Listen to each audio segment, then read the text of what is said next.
What's going on YouTube? Kristo here, and I've got a video for you. This will be my first top 10 niche houses list. I really wanted to do this.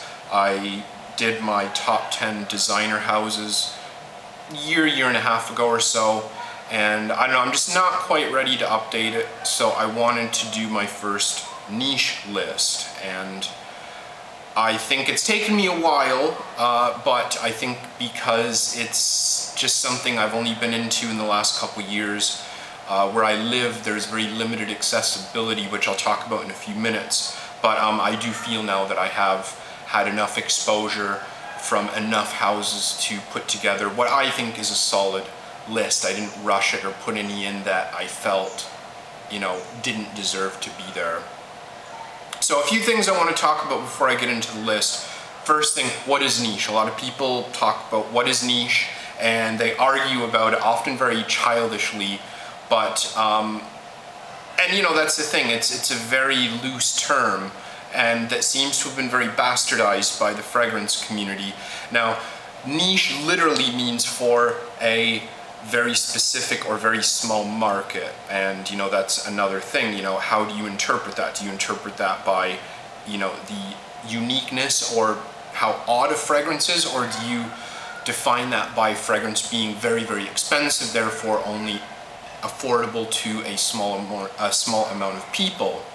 Now, my definition of niche, I think niche needs to be high quality, and most importantly, I think it does need to be for a very specific targeted audience. And the way I interpret the specific targeted audience is not necessarily in the price, but in terms of how unique or original or different something is. That's what I think of when I think of niche. Now, I don't think of niche as weird or strange or unwearable, a lot of words that some people might associate with it, but just things that are a little bit different, maybe pushing the envelope, or maybe doing mixtures that might seem a little unorthodox in designer fragrances. Now, why is niche becoming so popular? It has become the biggest buzzword in perfume in like the last 3, 4, 5 years, and it's definitely exploding. Niche perfume companies seem to be opening up almost daily, to be honest. And this was definitely not the case when I started to get into perfume about 4 years ago. Yeah, there was mention of it for sure, but not to the extent that it is today.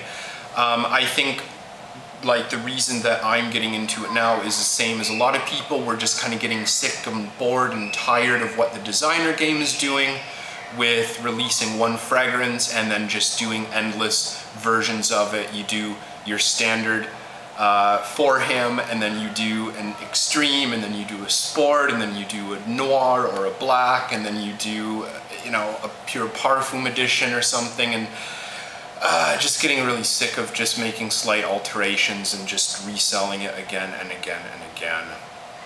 So that's definitely what brought me into niche. I can't speak for everyone, of course, but that's definitely what got me interested in it, and you know, I am really into it now, so I'm pretty happy I made the transition smoothly. I definitely still do wear a lot of designer fragrances, but my collection is now definitely becoming more niche. Like I'd say 9 out of 10 bottles I buy now are niche fragrances. Okay, my niche tastes are fairly mainstream compared to others. Like I mentioned before, I have real difficult with you know, accessibility. It's really hard to find a lot of the lesser known indie brands or boutique only brands here. I live in Southeast Asia, and it's just not a very good country to buy niche perfume, and Southeast Asia and East Asia in general are not very good areas. Pretty much anywhere outside Western Europe, North America aren't very good, to be honest. So it is a lot more difficult for us to access things here, so that's one downfall that, you know, with niche, but that's what the definition is of it, of course. One thing I have noticed, the niche market is becoming oversaturated so quickly. There's literally new houses popping up every day, and I think, to me, I know it's giving people more choice, and you could read that as being good, but to me, I think it's gonna end up turning into what happened to the designer game, and there's just gonna be too much and too many things, and they're just gonna start getting gimmicky and tacky and flashy, and you know, they need to do something to get your attention, so you know, they're gonna resort to those things, making gaudy bottles or you know, these goofy little gimmicks in order to get attention from people. Or they're gonna start releasing, or not start, they already have, but releasing things that are very boring and generic, very high quality, but just really boring and generic to appeal to wider audiences. And as well, one thing that really aggravates me with niche is the houses that give super high exclusive price tags to make them look more, you know, high quality and so exclusive to people who have more money than common sense. Also, there's a lot of one-hit wonder houses, houses that have one really highly regarded scent and the rest are just not talked about, they're forgettable, they're boring, they're not very well made, blah blah blah, whatever. So, all that said, let's get into my list. I'm gonna go from number 10, which is my least favorite, number 1, obviously my favorite, and I'm gonna list a few fragrances from that house that stand out to me and why I put it in this place. So let's get into it. Oh, also after my list, I'm gonna mention a few that I do have my eye on, things that are interesting me, but perhaps I don't have enough experience with them yet, or they're just kind of hovering around, you know, the number 10 or number 11 mark, so I didn't want to put them in there. Okay, number 10, my number 10 niche fragrance house is Montel. Now Montel gets a lot of publicity, the new Cafe Intense or Intense Cafe, I can't even remember what it is called, but a lot of people talking about it. I would really like to try it.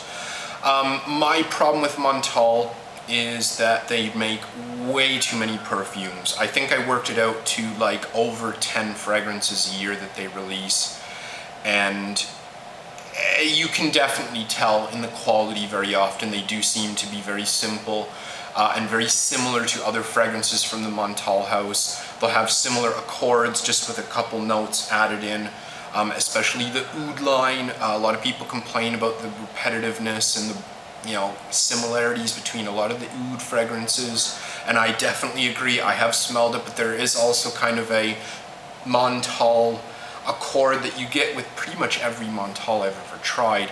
But there are some really fantastic fragrances from the house, very well priced as well. You can get 100 ml for 150 or less, and they last forever, pretty much everything. My favorites are Black Oud, Red Oud, and the very unmentioned Kristo Oud. I think that's a really fantastic fragrance. It's gotten almost no attention yet. Also enjoy Dark Purple, Blue Amber, and Patchouli Leaves. I've tried at least 20, maybe 25 Montels, and the ones that I mentioned are really solid. The other ones were just pretty much forgettable, so that's kind of why they're number 10. Number 9, very mainstream, arguably the most mainstream niche house in the world, Creed. And I like to think I have unique taste, or I have, you know, perhaps taste where I try to find things that are lesser known, but Creed, I definitely have to give them credit. They are very accessible, they're very popular, but they're really good. I think even the people who don't like Creed because they're boring and generic, they will often say, yeah, you know, they are pretty well made. And I do think they are. They're very well made. One big problem with Creed, part of the reason I put them in number 9 is that their boutique price is insanely overinflated. I think about $300 or more for a 120 ml bottle, which you can get from discounters or gray markets websites for like $100, maybe a little bit more and a little bit less depending where you're shopping from. So, favorite Creeds of mine, Royal Oud. I love Royal Oud. Jardin d'Amalfi, excellent fragrance. It is much more expensive than the rest. It's one of the exclusive Creed fragrances. Also Aventus, I do really enjoy it. And Himalaya, really fantastic fragrance, Himalaya. I've spoken about that a few times on my channel already. So number 9, that was Creed. Number 8 is L'Artisan Parfumeur.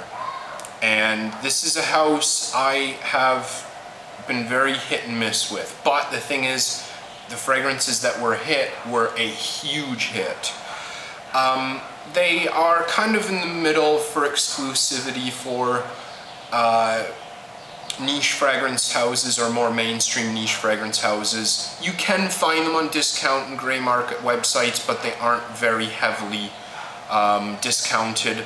You're going to be looking at least, probably about the same as Montel, probably looking about 140, 150 for a 100ml bottle.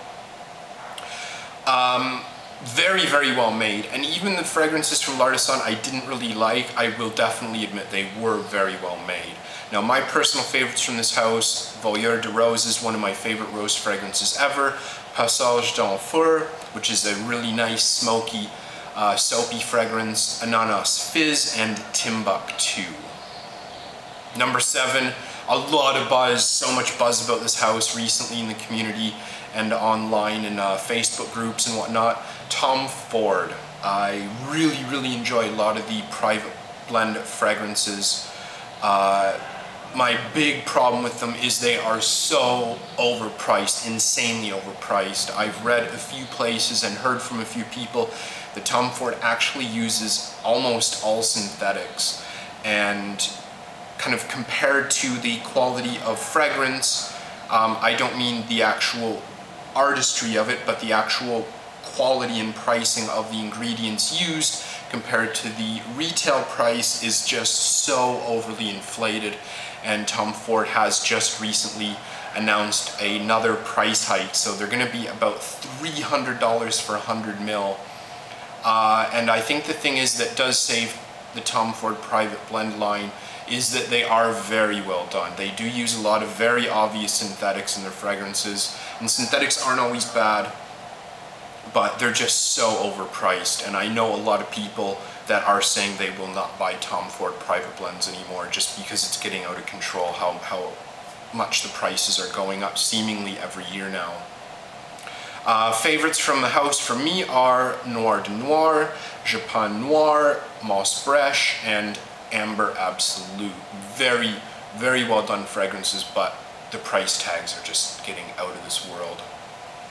Number 6, this is a house that kind of took the YouTube world by storm a couple years ago, mostly in part to one fragrance.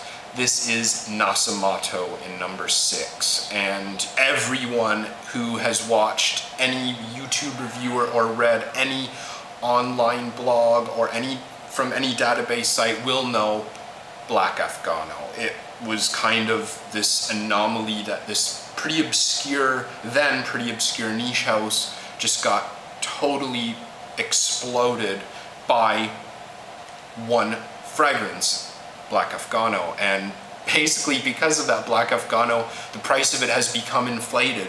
If you look on the Nasato website, it's the same price as all the other Nasamatos.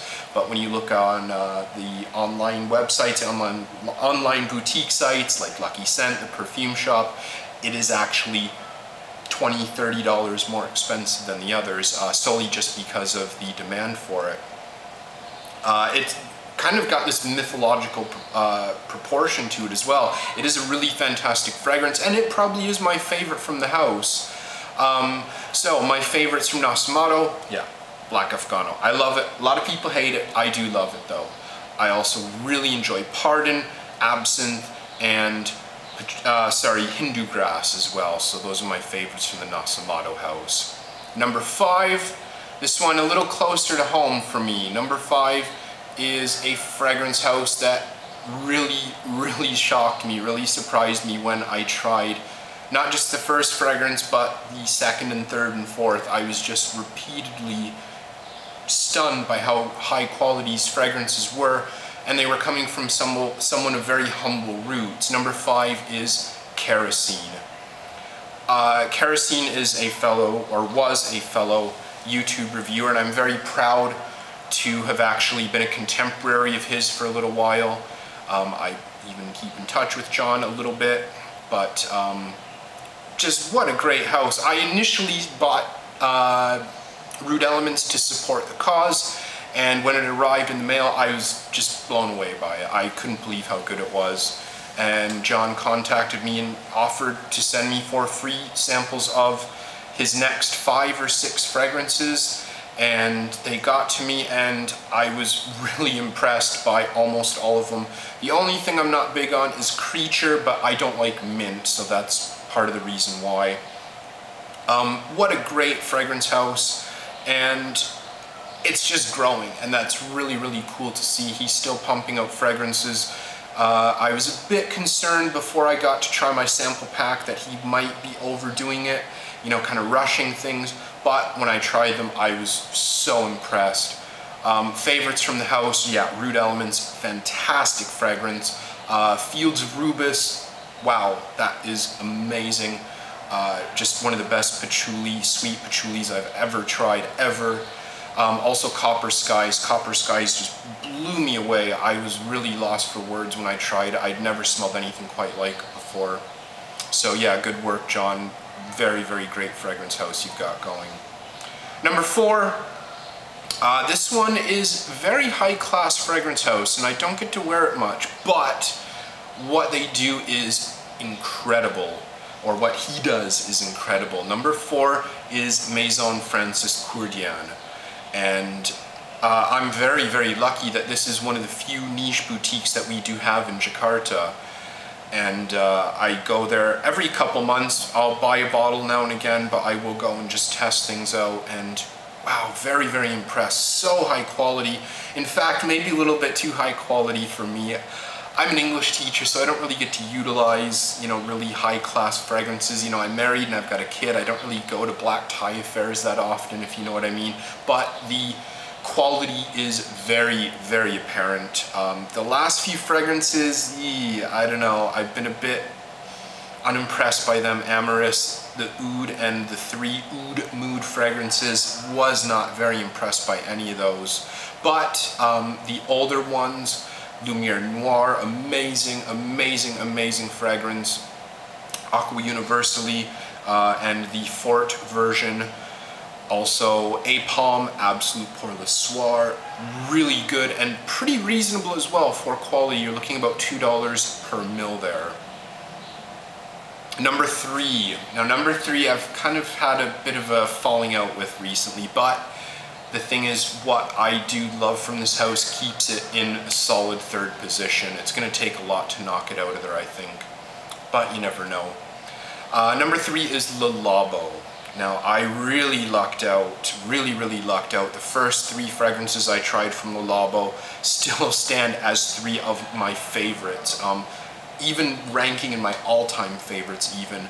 I was a bit concerned when I first started reading about Le Labo that they might be a bit gimmicky with the whole lab coats and the, you know, blending the fragrances on site in a lab.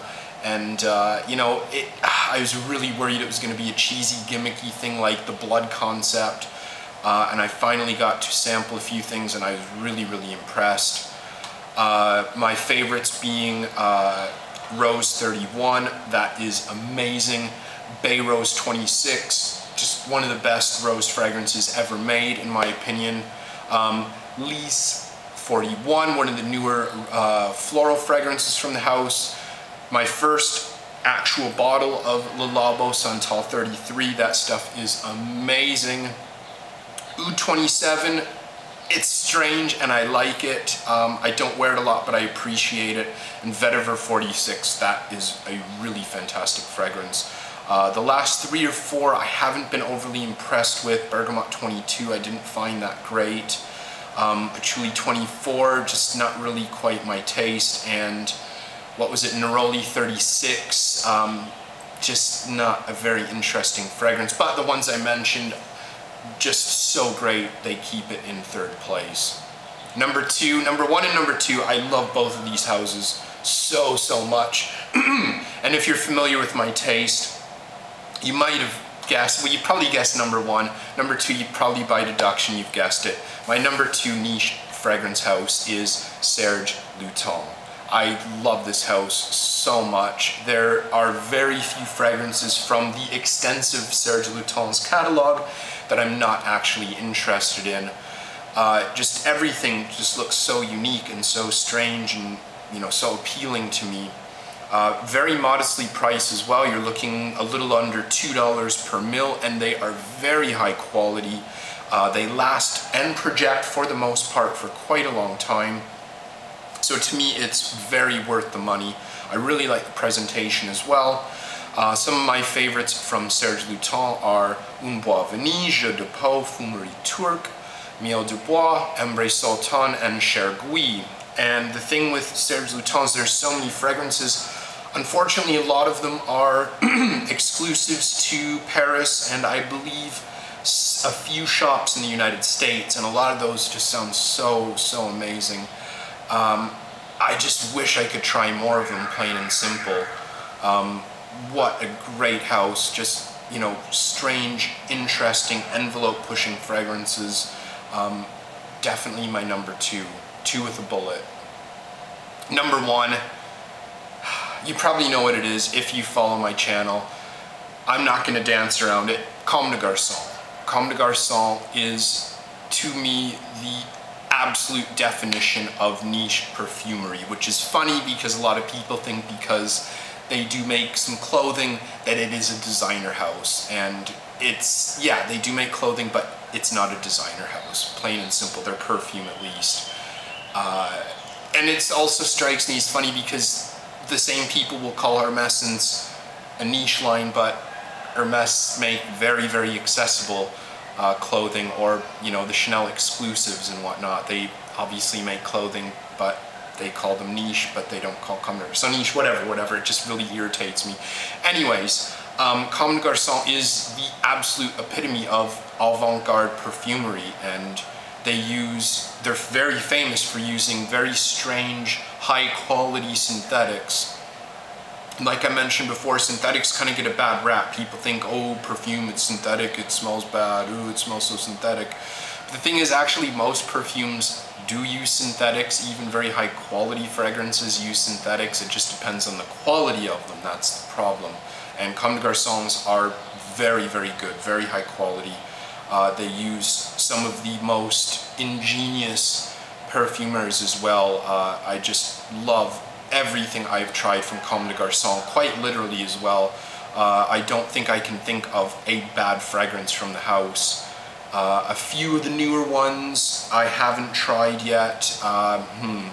We'll see. I don't want to judge them yet, but I'm just really blown away by the Comme des Garçons house, and there is no way they will ever move from number one. It's just not possible. Like I said, I love everything Comme des Garçons, but to me the best of the best, Wonderwood, amazing. One of the best woody fragrances ever made, ever. And it's like $110, $120 a bottle, and it's gonna put up a good fight against fragrances that are like $300, $400, $500, $600. It is amazing. Hinoki, pretty much same as I just said for Wonderwood. It's one of the greatest woody fragrances ever made, and it's like $2 a mil, and it's gonna put up a fight against things that are $4 a mil, $400 a bottle kind of thing. Avignon, arguably the best incense fragrance ever made, and I'm not alone with that. There's a lot of people that agree. Luxe Patchouli, again, one of the best patchouli fragrances I have ever smelled. It is considerably more expensive than the previous ones I mentioned, but they did recently release a EDT version that is much cheaper, but I have not tried it yet, so I don't know about the quality. Comme des Garçons 2, EDT and the EDP, very different fragrances, but both are amazing. I can't say enough about Comme des Garçons, and for a fairly accessible niche house, they really don't get enough attention. I just can't believe it. You know, amazing stuff that they do. And yeah, some is not the most wearable, but it is all very interesting, very well made, very high quality. So there you go, my top 10 niche perfume houses. I want to mention a few, not very in depth, but things that I'm keeping an eye on. or things that were close to making the list. Smell bent. I've become really interested in smell bent. There's a lot of fragrances from the house that I'm very, very interested in. So far, I'm kind of 2 out of 3 or 2.5 out of 3. Very impressed, very, very modestly priced as well. Etat Libre d'Orange. I've only tried 3 or 4 things from the house, but they've all been very interesting, very unique.